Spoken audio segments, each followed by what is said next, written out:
दगडूशेठ बाप्पा 3:57 मूर्ती रथामध्ये ठेवली आणि 4 वाजता मंदिराच्या इथं बाप्पांनी टर्न मारला आणि या बाप्पाची मिरवणूक तिला आरंभ झाला आणि संध्याकाळी 8च्या सुमाराला पांचळेश्वर घाटावर दगडूशेठ बाप्पांचं विसर्जन झालं. आणि अनेक भक्तांना हा एक सुखद धक्का होता की दगडूशेठच्या बाप्पांचं लवकर निघण्याचं प्रयोजन झालं आणि आम्हाला दर्शन मिळालं.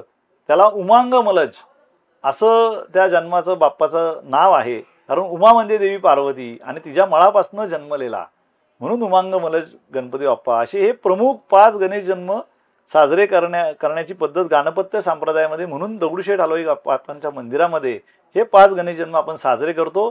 तसे एकट्या शिवपार्वतीच्या घरी मुद्गल पुराणानुसार 8 कोटी बाप्पांचे अवतार झालेले आहेत, म्हणजे जन्म झालेले आहेत लीलेच्या स्वरूपात. त्यामुळे त्याची गिनती करणं हे केवळ अशक्य आहे. गणपती बाप्पांच्या 2 कार्यकारिणी शक्ती आहेत. गणपती बाप्पाच्या डाव्या बाजूला देवी सिद्धी आहे, जी पिवळे वस्त्र धारण केलेले आहेत, आणि गणपती बाप्पाच्या उजव्या हाताला देवी महाबुद्धी आहे, जिचे श्वेत वस्त्र आहेत, आणि त्यांच्या पुढे लक्ष आणि लाभ हे त्यांचे पुत्र आहेत. नमस्कार मित्रांनो, दुनियादारीच्या आगळ्या वेगळ्या कट्ट्यावर आपले सहर्ष स्वागत आहे. आज आपल्यासोबत आहेत श्रीमंत दगडूशेठ हलवाई गणेश उत्सव सार्वजनिक ट्रस्टचे कोषाध्यक्ष श्री महेश काका सूर्यवंशी. काका, स्वागत आहे तुमचं आपल्या चॅनल. जय गणेश. जय गणेश. काका, तुम्हाला पहिला प्रश्न असा आहे, तुमच्या लहानपणीचा गणेश उत्सव कसा होता आणि तुम्ही गणेश उत्सवात कशी सुरुवात केली? मी माझ्या अनेक जन्मांचं भाग्य असेल, पुण्य असेल, वाडवडिलांची पुण्यही असेल, त्यामुळं श्रीमंत दगडूशेठ हलवाई गणपती बाप्पांचा उत्सव दत्त मंदिरासमोर ज्या कोतवाल चावडीच्या पुढे व्हायचा त्या भागात माझा जन्म झाला. 202 बुधवारपेठ आमचं घर तिथं अजूनही आहे, आणि त्यामुळे लहानपणापासूनच या गणेशोत्सवाचा संस्कार एक कार्यकर्ता म्हणून आम्ही घडत गेलो. आणि आमच्या वरिष्ठांनी आम्हाला जसं जसं मार्गदर्शन केलं किंवा त्यांनी जे जे सांगितलं ते आम्ही अंगीकारत गेलो, आणि आम्ही आमच्या सुद्धा न कळत ह्या बाप्पाचे कार्यकर्ते बनलो. त्यावेळेचा जो उत्सव होता तो कोतवाल चावडी त्यावेळेला तिथे अस्तित्वात होती, आणि कोतवाल चावडीच्या पुढे छोटा मंडप असायचा. तिथे इंदिरा मिठाई असं एक 12 महिन्याचं एक हातगाडी मोठ्या प्रमाणाचं एक दुकान होतं, पण ते उत्सव काळामध्ये हलवलं जायचं. मंडप पडला की कार्यकर्त्यांना खूप उत्साह यायचा, आमच्या लहान कार्यकर्त्यांना, आणि मग खांब पाणी खेळणे किंवा त्याची मजा घेणे, ते मांडव टाकताना बघणे, तो एक वेगळा आनंद असायचा, उत्साह असायचा. आणि मग शाळेत जायचो, शाळेतनं आल्यावरती ओढ असायची, आता किती काम झालं असेल, मग तिथं ते यायचं. आणि मग उत्सव मंडप सगळा झाल्यानंतर सजावट त्यावेळेला जी व्हायची ती सारसबागेच्या इथे बाबूराव सणस मैदानावर व्हायची. मग त्या ठिकाणी काम बघायला मजा वाटायची, कसं चालतं काम, कसं करतात ते कलाकार. मग ते पार्ट्स आणण्यासाठी ट्रकनी जावं लागायचं, ट्रकने आणले जायचे, हाताने ते वर नेले जायचे, ते सगळं आम्ही बघायचो. आणि त्याचा एक वेगळाच आमच्या मनावर एक छान असा परिणाम झाला की बाबा याची रचना कशी कशी होते, काय काय गोष्टी इन्व्हॉल्व असतात, काय सूचना आपले वरिष्ठ येतात, कार्यकर्ते कसं काम करतात, असं एक लहानपणापासनं एक वळण लागलं. आणि कळत न कळत त्या रस्त्यावरच्या मुक्त विद्यापीठामध्ये आमचं हे गणेशोत्सवाचं शिक्षण हे झालं. आणि आम्ही खरंच खूप भाग्यवान आहोत आणि समृद्ध आहोत की श्रीमंत दगडूशेठ हलवाई गणपती ट्रस्टचा कार्यकर्ता किंवा सुवर्णयुग तरुण मंडळाचा कार्यकर्ता म्हणून त्या ठिकाणी आम्हाला काम करायची संधी मिळली. त्यावेळेला अतिशय एकोपा आमच्या सगळ्या मंडळामध्ये होता. आमचे प्रमुख जे होते अध्यक्ष तात्यासाहेब गोडसे, मामासाहेब रासने, आमचे वडील कोषाध्यक्ष शंकररावजी सूर्यवंशी, आणि आमचे किडी आप्पा बुवा रासने, ही 4 प्रमुख स्तंभ या मंडळाचे होते. आर्थिक बाजू हे दोन्ही आप्पा रासने आणि आमचे वडील हे सांभाळायचे. तात्या ते ध्येय धोरणं ठरवायचे, सजावटीच्या कामात ते लक्ष घालायचे, आणि आमच्या मामा हे सगळे धार्मिक गोष्टी सांभाळायचे. आमचे वडील सगळे जे काही बाकी प्रोजेक्ट असतात ते सांभाळणे, लोकांशी संवाद, डायलॉग समाजातल्या, हा अशा पद्धतीचं त्यांनी त्यांची विभागणी केली होती. आणि त्याप्रमाणे गणेशोत्सव कार्यकर्त्यांना आमच्यासारख्या त्यांनी कामं दिली होती. आमची ही 3री फळी, माझ्यापेक्षा ज्येष्ठ फळी आणखीन एक होती, ज्यामध्ये अशोक भाऊ गोडसे होते, उल्हास भट होते, राजाभाऊ घोडके, माणिकदादा चव्हाण जे आत्ता आमचे विद्यमान अध्यक्ष, त्यांच्या नेतृत्वाखाली आम्ही आता काम करतो. अशी खूप एक वेगवेगळ्या फळीतली लोकं, की जे काही लोक दिवसा काम करायचे, काही लोक रात्री काम करायचे, असं ज्यांनी त्यांनी स्वेच्छेने स्वीकारलेली ही जबाबदारी. आणि दगडूशेठचा उत्सव हा 240 तासाचा उत्सव प्रतिष्ठापना झाल्यापासून विसर्जनापर्यंत तो थांबायचाच नाही, अव्याहतपणे तो सुरू राहायचा. आणि लोकांची गर्दी इतकी असायची की लोकांना ते सजावटीचं आकर्षण, बाप्पांच्या दर्शनाचं आकर्षण, त्याला येणाऱ्या नारळांचं आकर्षण, तिथे असणाऱ्या पूजांचं आकर्षण, तिथे असणाऱ्या अथर्वशीर्ष पठणाचं आकर्षण, असे अनेक आकर्षणाचे पैलू या गणपती बाप्पाचे असल्यामुळे तिथं सतत गर्दी असायची. आणि त्या गर्दीमध्ये मग बाप्पांच्या इथे बसून नारळाचं तोरण घेणे, किंवा जो मोठा सिनियर कार्यकर्ता असेल त्याला नारळ तोडून देणे, लोकांच्या पावत्या करणे, मंडप झाडणे किंवा गर्दी हलवणे, अशी जी कामं सांगितली जायची, जी पडेल ती कामं करायची, आणि त्यातनं आम्ही घडत गेलो. आणि आज हा गणपती बाप्पाचा जो उत्सव आहे त्याच्यामध्ये आम्हाला अतिशय जबाबदारीचा रोल करायला आत्ता आम्हाला मिळतोय. आत्ता कोषाध्यक्ष म्हणून जबाबदारी पार पाडताना मला तो सगळा लहानपणापासूनचा पट आठवला. त्यामध्ये अनेक आयाम आहेत. 1992ला शताब्दी महोत्सव झाला, 58 दिवस कार्यक्रम झाले, आणि संगीताचे कार्यक्रम 58 दिवस झाले. द्वारकेच्या शंकराचार्यांचा चातुर्मास 58 दिवस झाला. प्राचार्य शिवाजीराव भोसलेंचं व्याख्यान 58 दिवस झालं स्वामी विवेकानंदांवर. बाबा महाराज सातारकरांची 58 दिवस ज्ञानेश्वरीच्या 12व्या अध्याय प्रवचनं झाली. दिवसभर धार्मिक कार्यक्रम व्हायचे. हिंद केसरी स्पर्धा आल्या, कबड्डीच्या स्पर्धा आल्या, खो खोच्या स्पर्धा आल्या. अशा गणपती बाप्पा ही 14 विद्यान 64 कलांची देवता आहे. त्यामुळं प्रत्येक सेक्टरमध्ये दगडूशेठचं कार्य आहे. त्यावर्षी मुलींची टीम सुवर्ण स्पोर्ट्स क्लबची आली. देशाला 2 कॅप्टन त्या क्लबने आज मिळून दिलेत. सुमती पुजारी पहिली कॅप्टन आहे, दीपिका जोसेफ अजून खेळतीये. असा खूप मोठा पट आहे. आणि याचं उत्तरदायित्व जे बाप्पाच्या दानपेटीत जे येतं त्याच्या 25% धार्मिक विधीला खर्च करून उरलेला 75% निधी हा समाजातल्या वेगवेगळ्या उपेक्षित घटकांपर्यंत हा सामाजिक उपक्रमांच्या माध्यमातून पोहोचवायचा प्रयत्न हा केला जातो. त्यामुळे असा लहानपणापासूनचा हा प्रवास करत करत आज आम्ही ह्या टप्प्यावर आहोत. गणेशोत्सव हा आमच्या जिव्हाळ्याचा विषय आहे, आणि कार्यकर्ता म्हणून तो 365 दिवस डोक्यात त्याची वाटचाल ही कायम आमच्या हृदयात असते, डोक्यात असते. आणि समाजभान जपणारा आणि आपल्या कौटुंबिक प्रापंचिक समस्या, जबाबदाऱ्या ह्या सुद्धा पार पाडून ह्या बाप्पांचं सेवा कार्य करण्याची संधी ही आम्हाला मिळते. आम्ही आमचं भाग्य समजतो.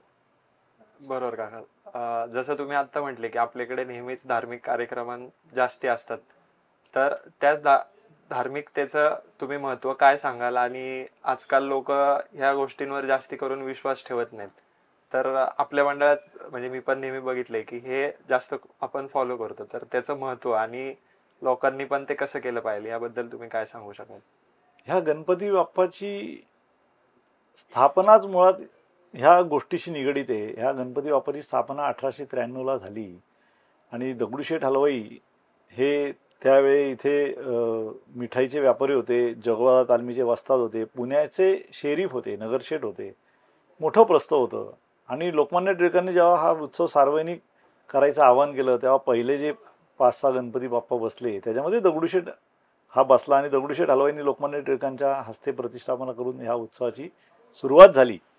आणि 3 वर्षांनी पुण्यात ज्यावेळेला प्लेग आला, प्लेगमध्ये त्यावेळेला त्यांचा छोटा मुलगा 1896ला दगावला आणि 3 महिन्यात शेठजी पण गेले. त्यांच्या ज्या पत्नी होत्या लक्ष्मीबाई यांच्यावर दुःखाचा डोंगर कोसळला. आणि त्यांचे सद्गुरू माधवनाथ महाराज हे इंदूरवरनं पुण्यात त्यांची सांत्वना करण्याकरता आले. आणि त्यांनी सांगितलं की गणपती बाप्पाची आता स्थापना झालेली आहे, तशी एक दत्त महाराजांची स्थापना करा. आणि या दोन्ही दैवतांचं धार्मिक विधी अखंडपणे चालू ठेवा. मुलं मोठी झाल्यावर आईवडिलांचा नावलौकिक जसा वाढवतात तशी ही 2 दैवत तुमचा नावलौकिक वाढवतील, असा आशीर्वाद दिला. आणि तो आशीर्वाद खरा झालेला आज आपण बघतोय की गणपती बाप्पाच्या नावाने नाही तर भक्ताच्या नावाने, दगडूशेठ हे भक्ताचं नाव आहे, त्या नावाने गणपती बाप्पा जगभर प्रसिद्ध आहे. आणि पुण्याचा जो लक्ष्मी रस्ता आहे तो लक्ष्मीबाईंच्या म्हणजे त्यांच्या पत्नीच्या नावाने प्रसिद्ध आहे. सांगायचा मुद्दा हा की धार्मिक विधीमध्ये खंड पडू देऊ नका हे जे सांगितलेले ते त्यावेळेसपासून सुरू आहे. 1896 पासनं 93 पासनं स्थापना झाली, त्यापासून अव्याहतपणे गणपती बाप्पाचे धार्मिक विधी सुरू आहेत. 1967ला अमृत महोत्सव झाला. त्यावेळेला मूर्ती खराब झाली होती म्हणून 1968ला नवीन मूर्ती करायचा निर्णय सगळ्या त्या तत्कालीन सगळ्या प्रमुख कार्यकर्त्यांनी घेतला आणि कर्नाटकचे शिल्पकार नागेशप्पा शिल्पी यांना पाचारण करण्यात आलं. बीजे मेडिकलला ते बॉडी पार्ट्स बनवायचे. त्यावेळेला आमचे तत्कालीन उपाध्यक्ष आज पण आहेत ते वरिष्ठ उपाध्यक्ष डॉक्टर बाळासाहेब परांजपे हे ते शिकत होते, मेडिकलला होते. त्यांच्या ओळखीने ते इथं आले आणि त्यांना सांगितलं. त्यांनी 1 फुटाची बाप्पाची दगडूशेठची मूर्ती बनवली आणि पुण्यात त्यावेळेला मंडईमध्ये आर्यन थिएटर होतं. त्याचा रात्रीचा शेवटचा शो संपल्यानंतर रात्री 12 वाजता या परिसरातल्या सगळ्या नागरिकांना तिथं थिएटरमध्ये बोलवलं गेलं आणि प्रोजेक्टर थ्रू मोठ्या स्क्रीनवर तो बाप्पा दाखवला गेला आणि सगळ्यांचं जेव्हा एकमत आलं की नाही ही मूर्ती आपल्या बाप्पासारखी आहे, मग त्यांना ती मोठी मूर्ती बनवायची ऑर्डर दिली गेली आणि मग त्यांनी ती शास्त्रोक्त पद्धतीने ती मूर्ती बनवली. त्यांचे जे वडील होते शंकरप्पा शिल्पी हे म्हैसूरच्या वडियार राजांच्या राजवाड्यामध्ये राजशिल्पी होते. त्यांना मूर्तिकला अवगत होती, त्याची मंत्रसिद्धी अवगत होती.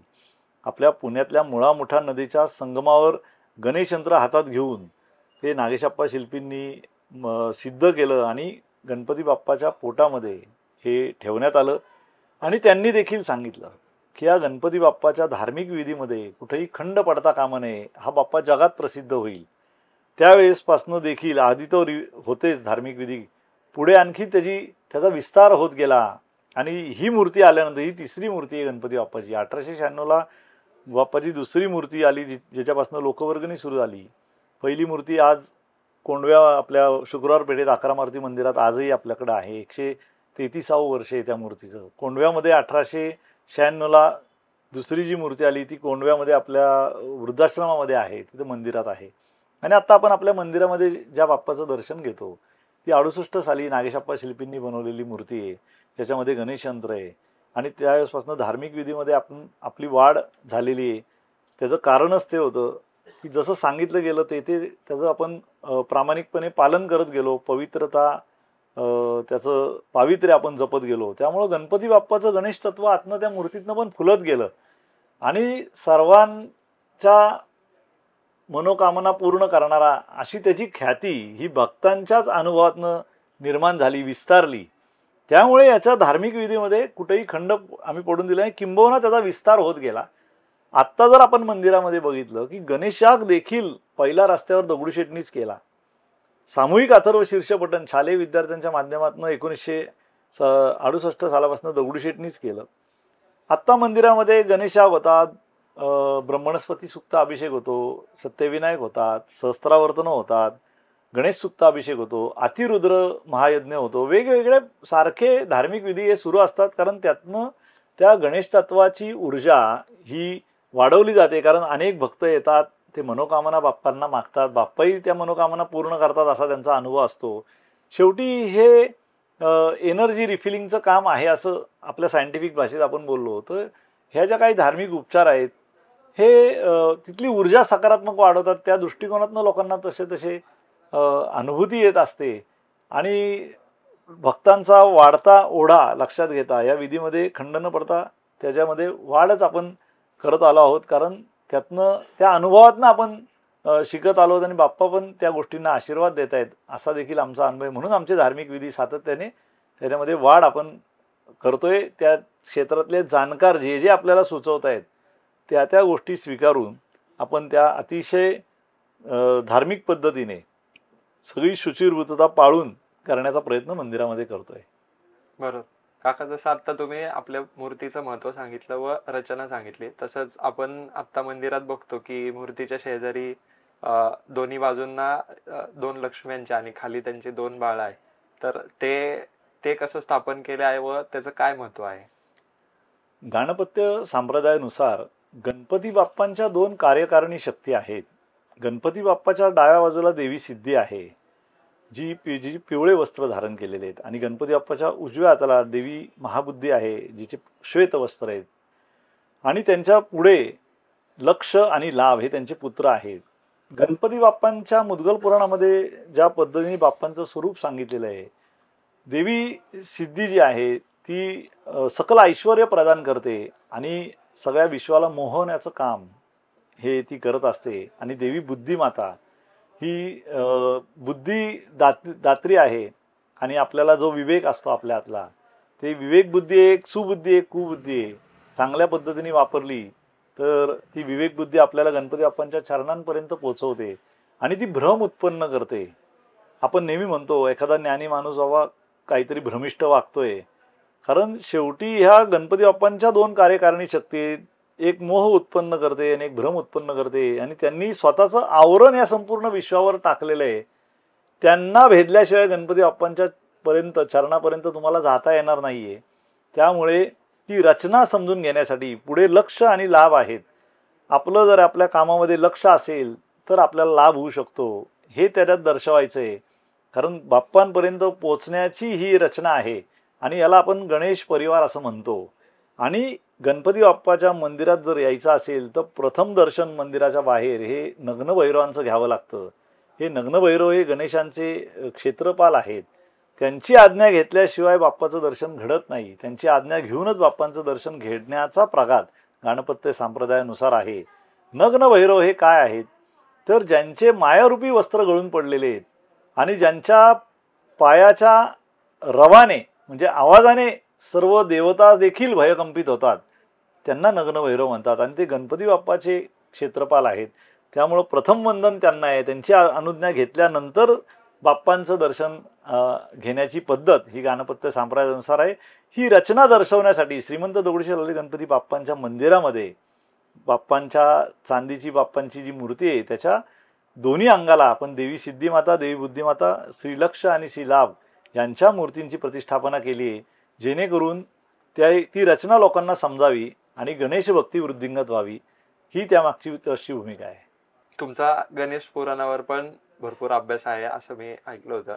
तर गणेश पुराणातील असे काय महत्वाचे घटक आहेत की जे लोकांना माहिती नाहीत आणि ते आपण या माध्यमातून लोकांपर्यंत पोहोचू शकतो? थोडक्यात तुम्ही काय सांगू शकाल? गणपती बाप्पांना आवडणाऱ्या ज्या काही गोष्टी आहेत त्याच्यामध्ये दुर्वा सांगितलेल्या आहेत. त्यानंतर आपण शमी आणि मंदार हे बाप्पांना अर्पण केलं तर कारण ह्या गणेश प्रिय ह्या वनस्पती आहेत. आणि लोकांना म्हणजे आपल्याला माहिती आहे की आयुर्वेदाच्या ह्याच्यामध्ये देखील उष्णतेवर किंवा काही असाध्य रोगांवर पण दुर्वाचा रस हा अतिशय प्रभावी आहे. आणि त्या दृष्टिकोनातनं देखील त्या दोन्ही गोष्टी महत्त्वाच्या आहेत. आता गणेश पुराणामध्ये अनेक स्तोत्र आहेत की जी म्हटल्यानंतर आपली बुद्धी देखील अतिशय तल्लख होते. त्यानंतर गणेश कवच स्तोत्र आहे. त्याच्यामध्ये गणेश कवच स्तोत्र म्हटल्यानंतर ज्या लहान बाळांना ज्या काही अडचणी असतात, त्यांच्या मातेला कायम चिंता असते, त्यांची भय असतं, ते भयमुक्त होऊ शकतं आणि त्या बाळाची प्रगती वाढ सुद्धा चांगली होते. त्या मंत्रांच्या उच्चारणाने देखील अथर्वशीर्ष आपण जर उच्चारलं तर आपल्याला स्थिरता प्राप्त होते, असा त्याचा म्हटल्यानंतर जो अनुभव येतो. कारण अथर्व शीर्ष शब्दाचा अर्थ असतोय, अथर्व म्हणजे स्थिर, थांबणे, जे चंचलता आहे आपल्या जीवनाची. म्हणजे आपण अगदी प्रॅक्टिकल भाषेत बोलायचं झालं तर सिग्नल आहे, सिग्नलचा पहिला रंग येतो हिरवा रंग, हिरवा रंग लागला की सगळे निघून जातात, म्हणजे चंचल अवस्था प्राप्त होते. सिग्नल तो ग्रीनचा नंतर पिवळा होतो, पिवळा झाल्यानंतर ते सूचना करतात की तुमची चंचलता आता थोडी थांबवा, आटोक्यात आणा, थांबा.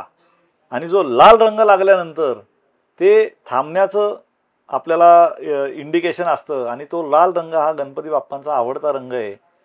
आणि ते दर्शवतं की हा लाल रंग जो आहे ही आपलं चित्त जिथं स्थिर करण्याची जी जागा आहे ती गणपती बाप्पांचं चरण आहेत. आणि ह्या मुद्गल पुराणामध्ये वर्णन केल्यानुसार ह्या रंगांनी देखील ज्यावेळेला सृष्टी निर्मिती ब्रह्मदेव करत होते त्यावेळेला रंगांची निर्मिती झाली. ह्या रंगांच्या निर्मितीमध्ये लाल, निळा, पिवळा, पांढरा, काळा असे जेव्हा रंग तयार झाले तेव्हा त्यांना उपासना करायला दिली ब्रह्मदेवांनी गणपती बाप्पांची. आणि उपासना करत असताना त्या सगळ्यांनी उपासना केली. ज्यावेळेला बाप्पा वर द्यायला आले त्यावेळेला त्यांनी सगळ्यांना त्यांचं वर दिला, कार्य दिलं, त्यांचं महात्म्य त्यांना प्रदान केलं. परंतु लाल रंगाने अधिकची तपश्चर्या केली आणि पुन्हा जेव्हा गणपती बाप्पा वर द्यायला आले त्यावेळेला त्याला असा वर दिला की त्यांनी वर मागितला की माझा रंग तुम्ही धारण करावा. म्हणून गणपती बाप्पाला लाल रंग हा प्रिय आहे, लाल रंगाची फुलं त्यांना प्रिय आहेत, कारण तो त्यांनी दिलेला वर आहे असं त्याच्यामध्ये म्हटलेलं आहे. दुसरी गोष्ट, सृष्टी निर्मितीची जेव्हा कालगणना ब्रह्मदेव करत होते, विचार करत होते, त्यावेळेला त्यांच्या मुखातनं एक देवी बाहेर आली आणि त्या देवीने त्यांना सांगितलं की बाबा मला माझं कार्य काळ किंवा उपासना ही तुम्ही द्या. मग गणपती बाप्पाची उपासना त्या देवीला ब्रह्मदेव देतात आणि ते सांगतात तिला, ती उपासना करते, तपश्चर्या करते. ज्या वेळेला गणपती बाप्पा वर द्यायला येतात त्यावेळेला, कारण कालगणनेसाठी तिची निर्मिती झालेली होती म्हणून गणपती बाप्पा तिला वर देतात की तुझी कालगणनेसाठी निर्मिती झालेली आहे, त्यामुळं तुझं नाव चतुर्थी हे राहील. आणि त्या चतुर्थीचे 2 भाग होतात. ते त्या दोघीजणी पुन्हा गणपती बाप्पाची तपश्चर्या करतात आणि एक देवी काळ्या रंगाची असते त्याला कृष्ण चतुर्थी असं संबोधलं गेलं आणि एक दुसरी श्वेत रंगाची असते त्याला शुक्ल चतुर्थी असं आपण म्हणतो, विनायकी चतुर्थी म्हणतो, आणि दुसरीला संकटी चतुर्थी म्हणतो काळ्या रंगाच्या याला. ज्या वेळेला संकटी चतुर्थी व्रत करत असते, जेव्हा बाप्पा तिला वर द्यायला येतात त्यावेळेला चंद्रोदय समय झालेला असतो आणि चंद्रोदय समयी बाप्पा तिला दर्शन देऊन तिला असा वर देतात की तू संकष्ट हरिणी म्हणून प्रसिद्ध होशील आणि माझी अतिशय प्रिय तिथी होशील आणि तुझ्यापासनं इतर तिथ्या तयार होतील. म्हणजे चतुर्थीपासनं पुढे पंचमी, षष्ठी ते पौर्णिमा आणि चतुर्थीपासनं अलीकडं तृतीया, द्वितीया ते प्रतिपदा म्हणजे कृष्ण पक्षातली, असा तिला आशीर्वाद दिलेला आहे.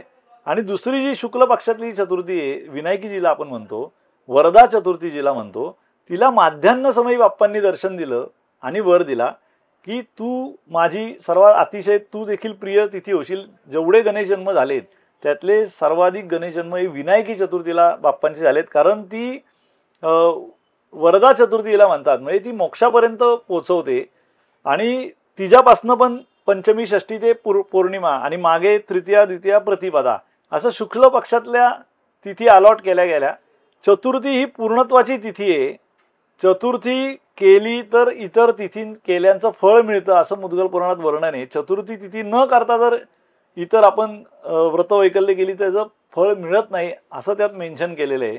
त्यामुळे ही चतुर्थी फार महत्त्वाची तिथी आणि पंचांगामध्ये देखील चतुर्थीला मुहूर्त नसतो, कारण त्याचं कारणच आहे की भौतिक सुखांसाठीची ही तिथी नाहीये, ही फक्त आध्यात्मिक गणपती बाप्पांच्या चरणी जाण्यासाठीची ही तिथी आहे.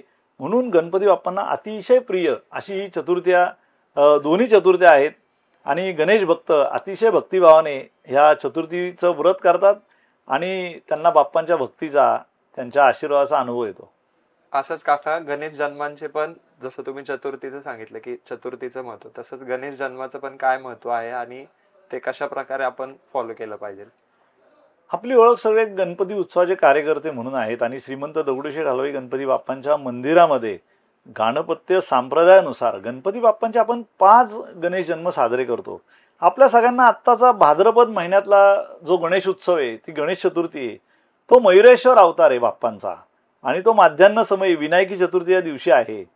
तो आपण उत्सव जो साजरा करतो तो मुळात तो गणेश जन्म आहे, त्याचा उत्सव साजरा होतो आणि त्या दृष्टिकोनातनं गणेशोत्सवाची ही योजना आहे. मग तो झाल्यानंतर ज्यावेळेला माघ महिना येतो, माघ महिन्यामध्ये जी विनायकी चतुर्थी येते त्या दिवशी विनायक अवतार गणपती बाप्पांचा झालेला आहे आणि त्या दिवशी आपण तो माघी गणेश जन्मोत्सव म्हणून साजरा करतो. त्याच्यानंतर ज्येष्ठ महिन्यामध्ये हा पाताळातला बाप्पाचा जन्म आहे, त्यामुळे तो गणपती बाप्पा हा शेषाच्या आत्म्यापासून प्रगट झाले म्हणून शेषात्मज गणेश जन्मोत्सव हा पाताळातला गणेश जन्म आपण ज्येष्ठ महिन्यातल्या विनायकी चतुर्थीला साजरा करतो. त्याच्या अगोदर आपलं मे महिन्यामध्ये पुष्टीपती विनायक जन्म, अक्षय तृतीयेच्या साधारण त्या काळामध्ये दुसऱ्या दिवशी तो असतो. पुष्टीपती विनायक म्हणजे देवी पुष्टी ही विष्णूंची मुलगी आणि भगवान शिवपार्वतीच्या घरी लीला स्वरूपात गणपती बाप्पांचा जो जन्म झाला आहे विनायक अवतार, तर त्या दोघांचा विवाह होतो म्हणून पुष्टीपती विनायक अवतार तो पौर्णिमेला झालेला आहे. म्हणजे वैशाखी पौर्णिमेचा तो जन्म आहे, त्यामुळे तो जन्म पौर्णिमेचा आहे, तो जन्म आपण साजरा करतो मंदिरामध्ये. आणि जो शेवटचा आहे, सगळ्यांना जी कथा आपल्याला माहिती की पार्वती मातेच्या मळापासून झालेला गणपती बाप्पा, तो कार्तिक महिन्यातल्या विनायकी चतुर्थीला तो जन्म साजरा करण्याची पद्धत आहे.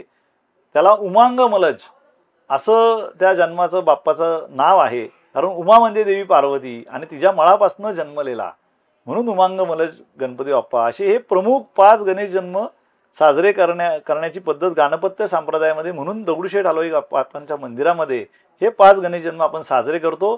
तसे एकट्या शिवपार्वतीच्या घरी मुद्गल पुराणानुसार 8 कोटी बाप्पांचे अवतार झालेले आहेत, म्हणजे जन्म झालेले आहेत लीलेच्या स्वरूपात. त्यामुळे त्याची गिनती करणं हे केवळ अशक्य आहे. पण जे काय गाणपत्य संप्रदायामध्ये सांगितले 5 गणेश जन्म साजरे करण्याची पद्धत आहे आणि ती आपण पद्धत पाळतोय. त्याच्या व्यतिरिक्त आपल्या सगळ्यांना कल्पना आहे, आपण आपल्या भारतीय हिंदू धर्मशास्त्रानुसार जी गुढीपाडव्याची जी प्रतिपदा येते, प्रतिपदेच्या दिवशी ते जे गणपती बाप्पा हे जे परब्रह्म परमात्मा हा होता, त्याला वाटलं असं स्फुरलं, मी अनेक रूपात नटो, एकोहम बहुस्यामी. म्हणजे त्यांना असं वाटल्यामुळे त्यांनी स्वतःच्या शक्तीने योगमाया निर्माण केली. मग ते 2 झाले, द्विज झाले. तो जो द्वितीयेचा दिवस आहे चैत्रातला, त्या दिवशी ह्या योगमायेला देवी वल्लभा असं संबोधलं गेलेलं आहे. आणि बाप्पांचा देवी वल्लभेचा विवाह त्या दिवशी सांगितलाय, वल्लभेश मंगलम, तो आपण मंदिरामध्ये साजरा करतो. आणि या दोघांच्या संयोगापासनं एक महाअंड तयार झालं आणि त्याच्यातनं गुणेश निर्माण झाले, गुणेश बाहेर आले आणि गुणमयी सृष्टी निर्माण झाली त्यांच्यापासनं. हे मुद्गल पुराणाच्या पहिल्या अध्यायामध्ये नमूद केलेलं आहे. आणि मग त्या गुणेशांपासून पंचेश्वर निर्माण झाले, म्हणजे ब्रह्मदेव, ब्रह्मा, विष्णू, महेश, देवी आणि सूर्य हे पंचेश्वर निर्माण झाले. आणि त्यांच्यापासनं ओंकार निर्माण झाला. ओंकारापासून, ओंकार म्हणजे शब्द आहे, या शब्दाला माध्यम म्हणून आकाश निर्माण झालं. त्यानंतर स्पर्श निर्माण झाला, स्पर्शाला माध्यम म्हणून वायू निर्माण झाला. त्यानंतर रूप निर्माण झालं, रूपाला माध्यम म्हणून तेज निर्माण झालं. त्यानंतर रस निर्माण झालं, रसाला माध्यम म्हणून जल निर्माण झालं. त्यानंतर गंध निर्माण झाला, गंधाला माध्यम म्हणून पृथ्वी निर्माण झाली. आणि नंतर 84 लक्ष योनी ह्या निर्माण झाल्या. आणि त्यातले आपण एक म्हणजे गाणपत्य संप्रदायामध्ये आणि मुद्गल पुराणामध्ये ह्या प्रक्रियेला हे स्वतः उत्थान असं म्हटलेलं आहे. आणि आता आपल्याला, आपण मानवाच्या रूपात जन्माला आलो, आपल्याला परत तोच प्रवास करत बाप्पांपर्यंत जायचे, त्याला पुनरुत्थान असं म्हटलेलं आहे. जसं रामदास स्वामींनी मनाच्या श्लोकामध्ये म्हटलेलं आहे, गणाधीश जो ईश सर्वा गुणांचा म्हणजे गुणेश, परंतु त्याच्या आधी जे स्वरूप त्यांनी सांगितलंय, मुळारंभ आरंभ तो निर्गुणांचा, म्हणजे जो प्रतिपदेला जे परब्रह्म होतं ते निर्गुण आहे. हे आपण विषय समजून घेतले पाहिजेत. आणि तुकाराम महाराजांचा जो प्रसिद्ध अभंग आहे, अकारत ब्रह्मा उकारत विष्णू मकारत महेश मानियेला, हे तीनही देव जेथोनी उत्पन्न तो हा मायबाप गजानन, हे आपण तत्व समजून घेतलं पाहिजे. आपल्या हरिपाठाच्या प्रस्तावनेमध्ये ही मी जी आता सांगितलं ती गोष्ट नमूद केलेली आहे, मुद्गल पुराणामध्ये नमूद केलेली आहे. त्याचप्रमाणे ज्ञानेश्वर महाराजांची जी अमृतानुभव जो आहे त्याच्या पहिल्या प्रकरणात पण ही गोष्ट नमूद केलेली आहे. त्यामुळे ह्याच्या विषयीची जागृती आणि अभ्यास होण्याची गरज आहे, जेणेकरून गणेश तत्व हे तमाम कार्यकर्त्यांना, गणेश भक्तांना समजेल, त्याचं स्वरूप समजेल त्या बाप्पाचं, आणि आपल्यातली गणेश भक्ती वृद्धिंगत होऊ शकेल. गणेश उत्सवात काका आपलं मंडळ नेहमी सामाजिक उपक्रम पण करत असतं, तसंच वर्षभर पण सामाजिक काम मंडळ करतच असतं. तर ह्यातील मेन प्रमुख प्रोजेक्ट कोणते आहेत आणि ते कसे तुम्ही राबवता त्याबद्दल थोडी माहिती सांगा. आपल्या दगडूशेठ हलवाई गणपती ट्रस्टचं जे ब्रीद वाक्य आहे, केल्याने होत आहे रे, आधी केलीची पाहिजे आणि वाटचाल देव मंदिराबरोबर मानवसेवेच्या महामंदिराकडे. जसं आपल्याला संतांनी शिकवण दिली, जे काय रंजलेले, जे गांजलेले, जे उपेक्षित आहेत त्यांच्यापर्यंत आपल्या बाप्पाचा प्रसाद पोचला पाहिजे किंवा मदत त्यांना आपण केली पाहिजे, तर ती गणपती बाप्पाची बाह्य पूजा ही बाप्पाला अपेक्षित असणारी पूजा ठरेल. मंदिरात तर आपण पूजा करतो श्रींची, परंतु ह्या उपेक्षित लोकांना जर आपण मदत केली तर ती श्रींची एक अतिशय हृद्य अशी पूजा ठरेल. त्या दृष्टिकोनातनं ट्रस्टचं कार्य आहे. आणि या कार्यामध्ये सगळ्या क्षेत्रामध्ये काम करण्याचं ट्रस्टचा मानस असतो. आणि गणपती बाप्पाचं मंदिर 84 साली बुधवार पेठेतलं हे आत्ता जे विद्यमान मंदिर आहे ते झालं. आणि 85 साली पहिला प्रोजेक्ट जो केला तो बालसंगोपन केंद्र, देवदासींच्या मुलांचं केंद्र आपण कोंडव्याला केलं. त्यामध्ये शिक्षण आणि त्यांच्या राहण्याची, शिक्षणाची, खाण्यापिण्याची व्यवस्था केली. वीडपट्टी कामगारांना सिंहगड रस्त्यावर घरकुलं बांधून दिली. त्यानंतर तिथं कोंडव्याला आपण वृद्धाश्रम बांधून दिला. ITI त्या ठिकाणी आहे, टर्नर, फिटर, वेल्डर, इलेक्ट्रिशियन असे ग्रामीण भागातल्या मुलांच्या हाताला लगेच रोजगार मिळावा ह्यासाठी ती व्यवस्था त्या ठिकाणी निर्माण केली. त्यानंतर आत्ताच्या काळामध्ये जर आपण आलो तर दगडूशेठ हलवाई गणपती ट्रस्टनी सहकारामध्ये सुवर्णयुग सहकारी बँकेची 1973 साली निर्मिती केली आणि यशवंतराव चव्हाणांनी त्यावेळेचे जे आपले मुख्यमंत्री होते त्यांनी जे आवाहन केलं होतं की रस्त्यावरचा जो गोरगरीब आहे, पथारीवाला आहे, कष्टकरी आहे, त्याच्या श्रमाला प्रतिष्ठा प्राप्त व्हावी म्हणून सहकारामध्ये ही चळवळ वाढणं अपेक्षित आहे. त्याच्या विचाराचा वारसा घेऊन तात्यासाहेब गोडसे, शंकररावजी सूर्यवंशी, मामा रासने, आमचे बुवासाहेब रासने आणि उल्हासराव शेडगे या सगळ्या त्यावेळेच्या प्रमुखांनी आमची बँक काढली आणि आज तिचा विस्तार खूप चांगल्या पद्धतीने झालेला आहे. आज 1500 कोटी रुपयाची ही बँक आहे, 22 शाखा आहेत. त्यानंतर आत्ताच्या याच्यामध्ये जर आलो आपण तर पुण्यातलं जे सरकारी रुग्णालय ससून रुग्णालय तिथं 3000 पेशंटला रोज 2 वेळचं जेवण नाश्ता हा ट्रस्टच्या वतीने जातो. त्या ठिकाणी 5 गरोदर महिलांचे वॉर्ड आपण रिनोव्हेट करून दिलेले आहेत. त्यांचा किचन 1.5 कोटी रुपये खर्चून हायटेक करून दिलेले आहे. तिथं चपाती मशीन दिलेले आहेत, स्टीमर्स दिलेले आहेत, तिथं चॉपर्स दिलेले आहेत, चॉपिंग मशीन दिलेले आहेत, त्यानंतर ट्रॉली दिल्या, डिश दिले, डिश वॉशर दिले, अशा सगळ्या त्यांच्या डायटिशियनला ज्या गोष्टी लागतात त्या सगळ्या दिल्यात आणि कोरडा शिदा येलाय. रोज 3000 पेशंटला जातो. वर्षभरात 11 लाख थाळ्या या तिथल्या रुग्णांना या दगडूशेठच्या वतीने प्रसाद रूपात दिल्या जातात. तिथे येणारे जे रुग्णांचे नातेवाईक आहेत त्यांना विश्रांतीगृहाची व्यवस्था 100 लोकांना ट्रस्टच्या वतीने आपण केली आहे. ट्रस्टच्या 11 रुग्णवाहिका आहेत, त्या पुणे आणि पिंपरी चिंचवडमध्ये विनामूल्य आहेत आणि महाराष्ट्रामध्ये डिझेल खर्चामध्ये उपलब्ध आहेत. 1987ला पहिली रुग्णवाहिका दगडूशेठच्या ताफ्यात आली. दगडूशेठची पोलिओ निर्मूलनाच्या चळवळीमध्ये सक्रिय सहभाग राहिला. 18 वर्ष पुणे जिल्ह्यामध्ये ट्रस्टची गाडी आणि जिल्हा परिषदचे डॉक्टर्स फिरले आणि त्या पोलिओ निर्मूलनाच्या चळवळीत देखील दगडूशेठचा सहभाग हा भरीव राहिला. त्यानंतर आत्ता आपल्या पुण्यातल्या 55 मराठी माध्यमाच्या शाळांमधली 550 मुलांची शैक्षणिक पालकत्व ट्रस्टने स्वीकारले जे दारिद्र्य रेषेखाली आहेत. त्यांच्या संपूर्ण शिक्षणाची जबाबदारी ट्रस्टने घेतली आहे. त्यांच्या एक उत्तम माणूस घडावा त्यांच्यातनं यासाठी दर रविवारी संस्कार वर्गाचं आयोजन केलं आहे. व्हॅल्यू एज्युकेशन त्याला आपण म्हणू शकतो. काउन्सिलिंगची व्यवस्था केली, टीचर्सची व्यवस्था केली त्यांना शिकवण्यासाठी. 1 लाख रुपयाचा इन्शुरन्स त्यांचा उतरवलेला आहे आणि अतिशय चांगले रिझल्ट्स या मुलांचे आम्हाला मिळत आहेत. ते मेनस्ट्रीममध्ये आलेले आहेत, स्वतःच्या पायावर आज उभे आहेत. अतिशय दारिद्र्य रेषेखालची मुलं असल्यामुळे प्रिन्सिपल त्यांची निवड करून देतो, ती ट्रान्सपरन्सी आम्ही ठेवलेली आहे. त्यानंतर दगडूशेठची अभ्यासिका UPSC MPSCच्या मुलांसाठी 150 मुलांची व्यवस्था आहे, ती विनामूल्य आहे. UPSCला मराठी टक्कावाढा म्हणून आपण आता मराठी मुलांसाठी खास UPSCचे कोचिंग सुरू केलेलं आहे आणि त्या मुलांना अधिकारी बनवण्याचं जे स्वप्न आहे ट्रस्टचं ते देखील भविष्यकाळात लवकरच पूर्ण होईल. दगडूशेठच्या माध्यमातनं आपण आत्ता कोविडमध्ये देखील बरंचसं काम केलं. ज्या वेळेला आपत्ती येतात, आपण 2013 सालचा जो दुष्काळ होता त्यामुळे त्यामध्ये जेजुरीच्या पुढे जे पिंगोरी नावाचं गाव आहे त्या गावामध्ये एक छोटंसं धरण होतं. त्या धरणातला गाळ काढला. 4 वर्ष बिलकुल पाऊस त्या गावामध्ये नव्हता. सगळे हवालदिल झाले. त्यांनी लोकवर्गणी काढली होती 1.25 लाखाची, ती एका आठवड्यात संपली. मग आम्ही मदत केली, 60 लाख रुपयाची मदत केली. सगळे गाळ काढला, तो शेतकऱ्यांना मोफत दिला.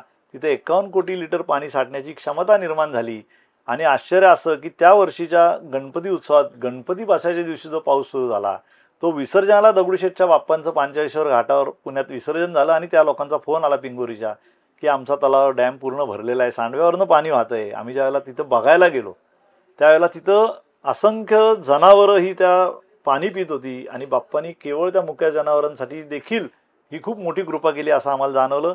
पिंगोरीचा प्रश्न मिटलाच, परंतु बाजूच्या 10 गावांचा देखील प्रश्न पाण्याच्या पर्क्युलेशनमध्ये मिटला. ट्रस्टचे 2 टँकर आहेत, ते 365 दिवस पुरंदर सारख्या दुष्काळी तालुक्यामध्ये वाड्या वस्त्यांवर पाणी टाकण्याची व्यवस्था करतात. रोज 1 लाख लिटर पाण्याचं डिस्ट्रीब्युशन आहे. त्यानंतर 2015 पासून आपण वारी रस्ते, अष्टविनायक रस्ते, हायवे याला देशी झाडं लावण्याचा कार्यक्रम हाती घेतला. बाबा महाराज सातारकरांच्या हस्ते याचं उद्घाटन केलं. आज देहू, आळंदी, वाल्ह्याचा पालखीतळ, झेंडेवाडी, पंढरपूरचा ST स्टँड अशा अनेक भागामध्ये आपण झाडं लावलेली, ते काम सतत चालू आहे. मंदिरामध्ये जो भक्त अभिषेकाला येतो त्याला वृक्ष संवर्धनाचा संकल्प दिला जातो आणि त्याला एक रोप दिलं जातं आपल्या देशी वृक्षाचं आणि वर्षाला 1 लाख रोपांचं डिस्ट्रीब्युशन आहे. कोंडव्याला जे येवलेवाडीचे तिथं पेशंट्स राहतात, 350 लोकांची वस्ती आहे. त्यांचं जी औद्योगिक केंद्र होतं ती मशिनरी त्यांची खूप जुनी झाली आणि त्यांचं सगळं बंद पडलं होतं युनिट. जवळजवळ ते भीक मागण्याच्या परिस्थितीमध्ये आले होते. त्यांनी विनंती केली ट्रस्टला, आम्ही बघितलं तिथं देखील त्यांना 60-70 लाखाची आम्ही मदत केली. सगळ्या मशिनरी अद्ययावत केल्या. आज ते टाटाच्या ट्रकचे पार्ट्स बनवतात आणि येरोडा आणि ससून हॉस्पिटलमध्ये बँडेज ते प्रोव्हाइड करतात. आज 300-350 कुटुंब ही स्वतःच्या पायावर उभी आहेत. त्याचप्रमाणे पुण्यातल्या गणेशोत्सव मंडळांना घेऊन देखील दगडूशेठनी वॉटर कॉन्झर्वेशनमध्ये अतिशय भरीव योगदान दिलेलं आहे. पुण्याचा खडकवासला जो धरणातला गाळ काढायचं काम कर्नल सुरेश पाटील हे करत होते, परंतु यांना समाज मदत करत नव्हता. म्हणून 2015 साली ते आमच्याकडे आले. आम्ही बघितलं. त्याला मोठा त्याचा कॅचमेंट एरिया आहे.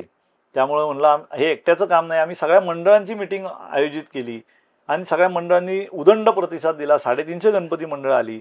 त्यातनं ज्या मंडळांना आर्थिक मदत देणं शक्य आहे त्यांनी आर्थिक मदत दिली गाळ काढायला.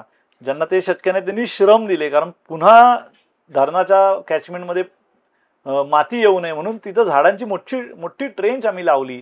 तिथं श्रमदान प्रत्येक मंडळांनी दिलं.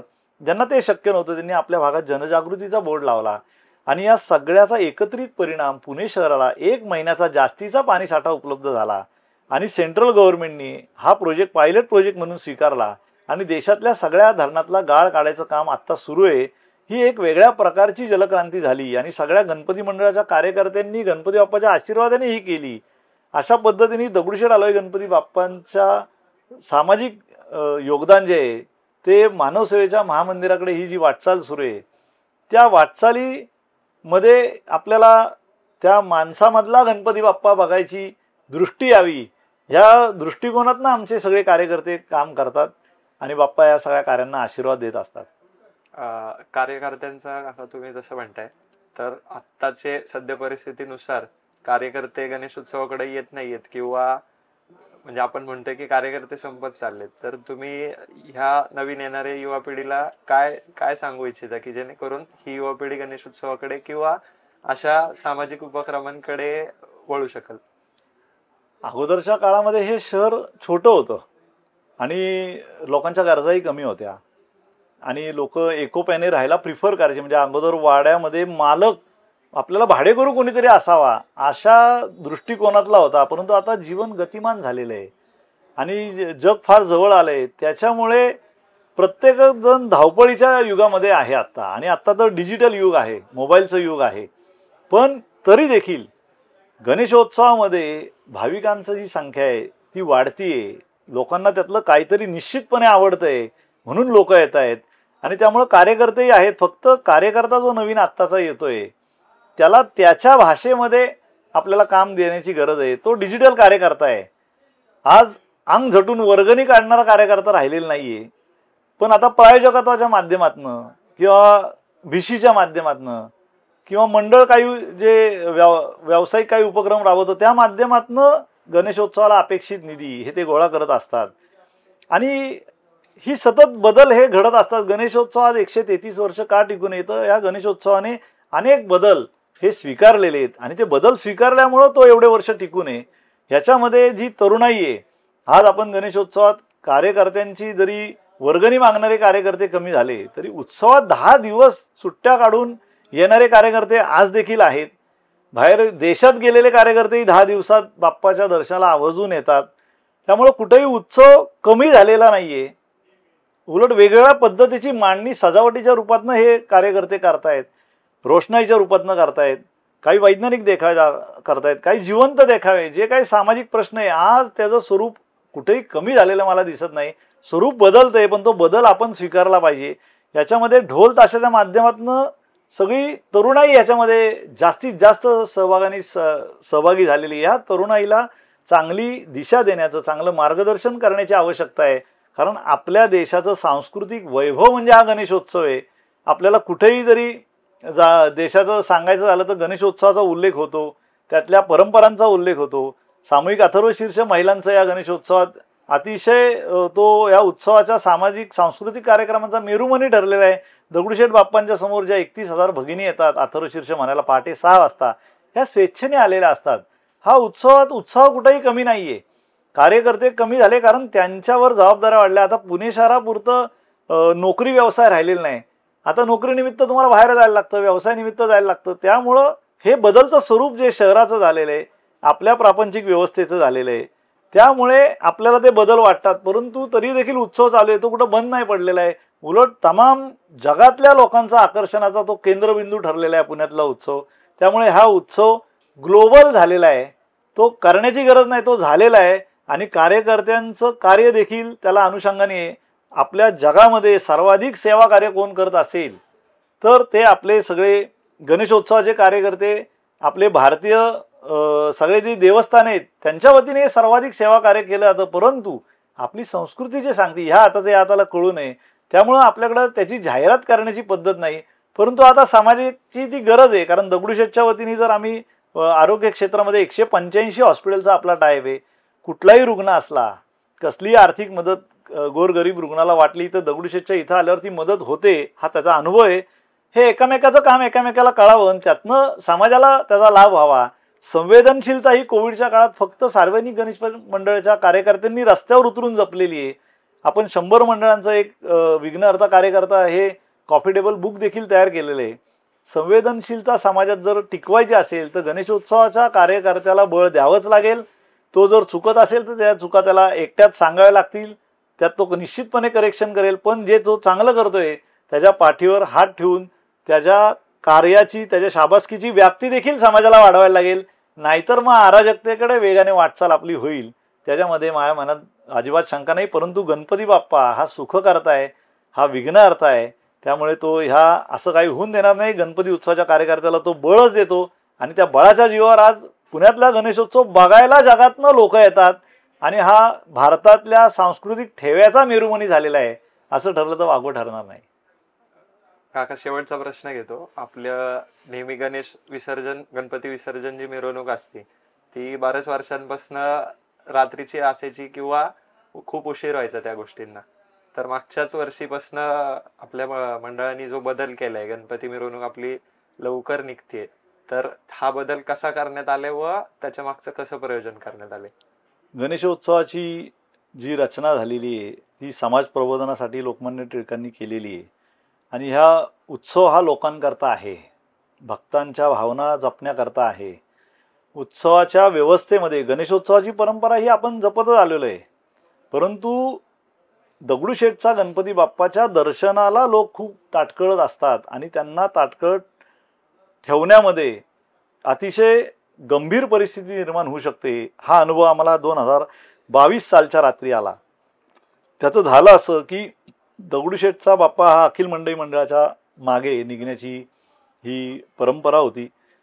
त्या वर्षी काही कारणाने मंडईचे बाप्पा येऊ शकले नाहीत आणि दगडूशेठ बाप्पा देखील मंदिरातच राहिले. रात्रभर लोकांचा ओढा हा अलका टॉकीज चौकाकडनं बेलबाग चौक आणि तिथनं दगडूशेठ मंदिराकडे होता, आप्पा वळण चौकाकडनं मंदिराकडे होता, पासोड्या विठावाकडनं मंदिराकडे होता, शनिवारवाड्याकडनं मंदिराकडे होता, जोगेश्वरीच्या त्या बोळामधनं देखील मंदिराकडे होता. अभूतपूर्व कोंडी त्या ठिकाणी झाली. कारण रात्रभर बाप्पांचा रथ हल्लाच नाही, कारण त्याला जागाच मिळाली नाही. त्यामुळं भक्त मंदिराकडे येऊ लागले आणि त्याच्यामध्ये महिलांचे, मुलांचे, वृद्धांचे हाल झाले.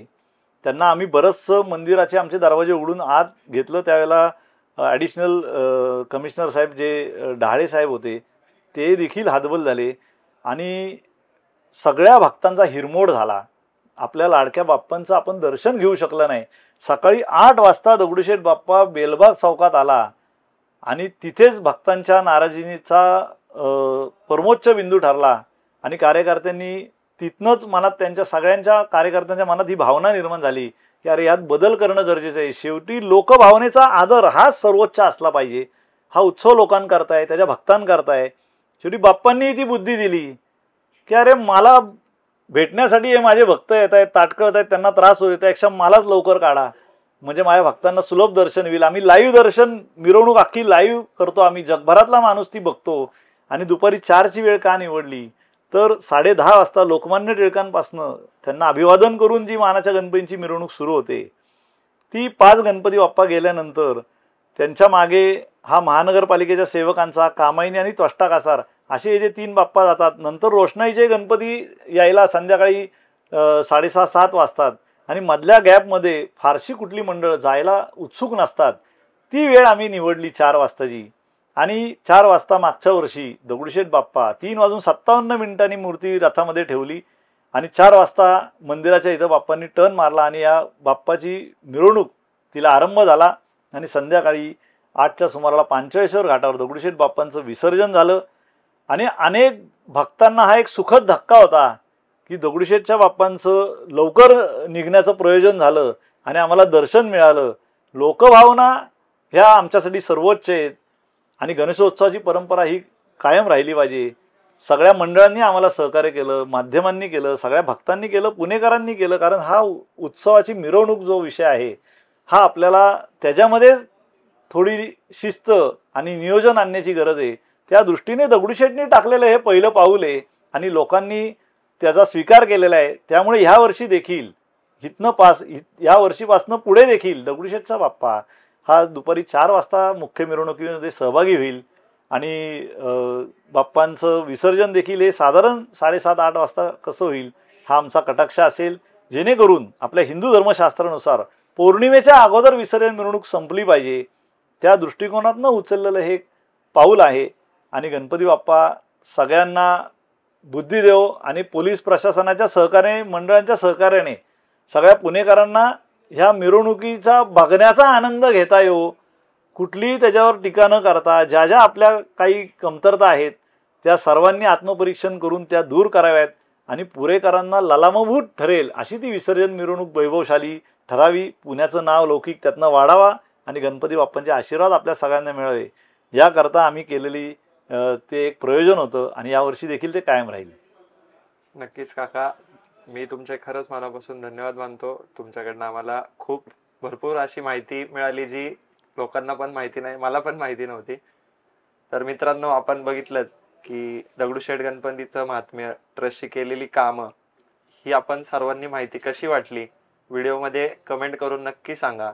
व्हिडिओ शेअर करा, लाईक करा, चॅनलला सबस्क्राईब करायला विसरू नका. काका धन्यवाद. जय गणेश. आगामी गणेशोत्सवाच्या तुमच्या माध्यमातून सगळ्यांना शुभेच्छा. धन्यवाद. जय गणेश. जय